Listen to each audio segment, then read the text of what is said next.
আজান সম্ভবত পৃথিবীর সবচেয়ে পরিচিত আর সবচেয়ে সুন্দর সুরগুলোর একটা। প্রতিদিন ৫ বার পৃথিবীর এক প্রান্ত থেকে আরেক প্রান্তে কোটি কোটি মানুষের কাছে প্রার্থনার এই আহ্বান পৌঁছে যায়। কিন্তু কখনো কি ভেবে দেখেছেন, এই যে এত চেনা একটা সুর, এই শুরুটা আসলে কিভাবে হয়েছিল? চলুন আজ সেই গল্পটা একটু জানা যাক। একটু সেই সময়ের কথা ভাবুন তো, যখন কোনো ঘড়ি ছিল না, অ্যালার্ম ছিল না, এমনকি স্মার্টফোনের তো কোনো প্রশ্নই আসে না। মদিনায় মুসলিমরা তখন একটা বাস্তব সমস্যার মুখোমুখি। নামাজের সময় তো হলো, কিন্তু সবাইকে ঠিক সময়ে একসাথে মসজিদে ডাকা হবে কিভাবে? এটাই ছিল তখনকার সবচেয়ে বড় চ্যালেঞ্জ।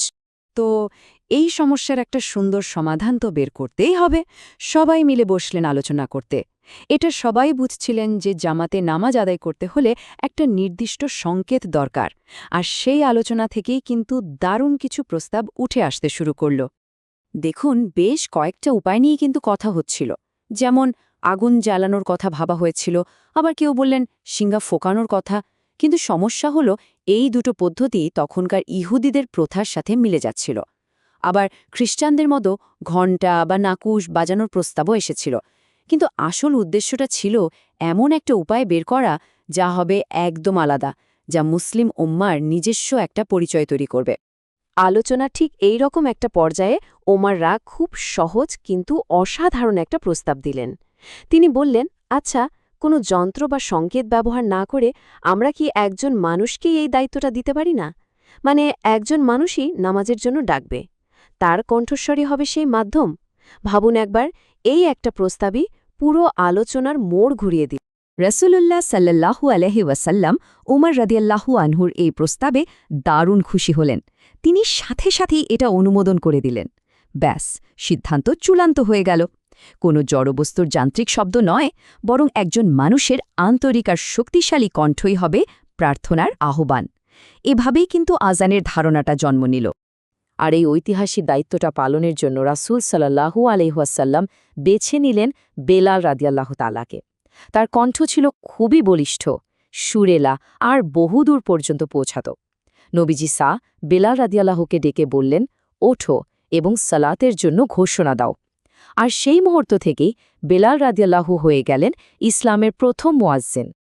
আচ্ছা, এটা তো ঠিক হলো যে মানুষের কণ্ঠেই নামাজের জন্য ডাকা হবে, কিন্তু সেই আহ্বানের কথাগুলো কি হবে, এর গঠনটাই বা কেমন হবে? চলুন এবার আমরা সেটাই একটু দেখে নিই, মানে কিভাবে আজানের শব্দ আর কাঠামোটা ঠিক করা হয়েছিল। বেলালরাকে যে নির্দেশনা দেওয়া হয়েছিল সেটা ছিল খুব স্পষ্ট।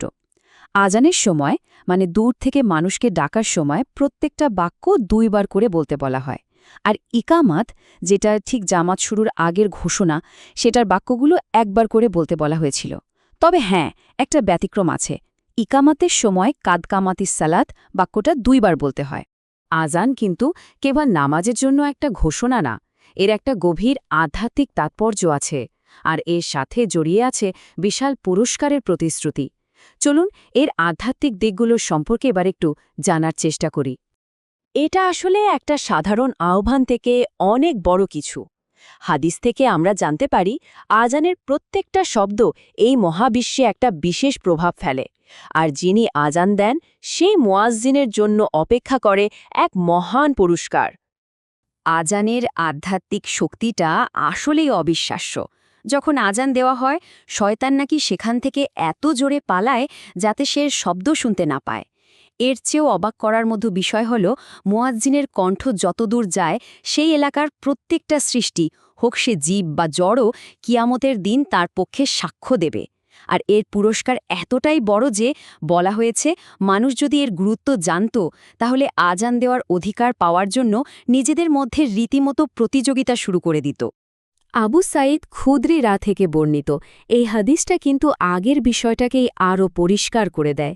শুধু মানুষ বা জিনই নয়, যে কোনো বস্তু পর্যন্ত এই আহ্বানের সাক্ষী হয়ে থাকবে। একবার ভাবুন তো, এর মহাজাগতিক প্রভাব আসলে কতটা গভীর। বেশ, এবার আসা যাক আমাদের প্রতিদিনের জীবনে আজানের ভূমিকায়। যখন এই পরিচিত আর সুন্দর সুরটা আমাদের কানে আসে, তখন আমাদের কি করা উচিত? আর এটা আমাদের জন্য কি বার্তা নিয়ে আসে? আজান শোনার কিছু নির্দিষ্ট আদব বা নিয়ম আছে। প্রথম কাজ হল অন্য সব কাজ থামিয়ে খুব মনোযোগ দিয়ে আজান শোনা। এরপর মুয়াজ্জিন যা যা বলেন তার সাথে সাথে মনে মনে বা আস্তে আস্তে সেগুলো বলা। তবে হাইয়া আলাস সালাহ আর হাইয়া আলাল ফালাহ শোনার পর এর জবাবে বলতে হয় লা হাউলা ওয়ালা কুওয়াতা ইল্লা বিল্লাহ। আর একদম শেষে আজান শেষ হলে একটা নির্দিষ্ট দোয়া পড়ার নির্দেশনাও রয়েছে। আজান যে শুধু প্রার্থনার আহ্বান তা কিন্তু নয়, এটা একই সাথে শান্তি, নিরাপত্তা আর মুসলিম পরিচয়েরও একটা শক্তিশালী প্রতীক। আর ইসলামের ইতিহাসে এর দারুণ কিছু উদাহরণও আছে। যেমন ধরুন খায়বার অভিযানের সময়ের একটা ঘটনা।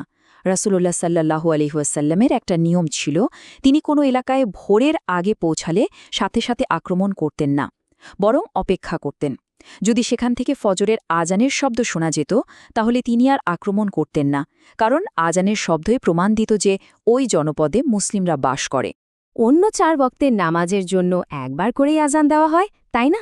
কিন্তু ফজরের নামাজের জন্য 2টি আজানের প্রচলন আছে। এর পেছনে কিন্তু একটা বিশেষ কারণ আর প্রেক্ষাপট আছে।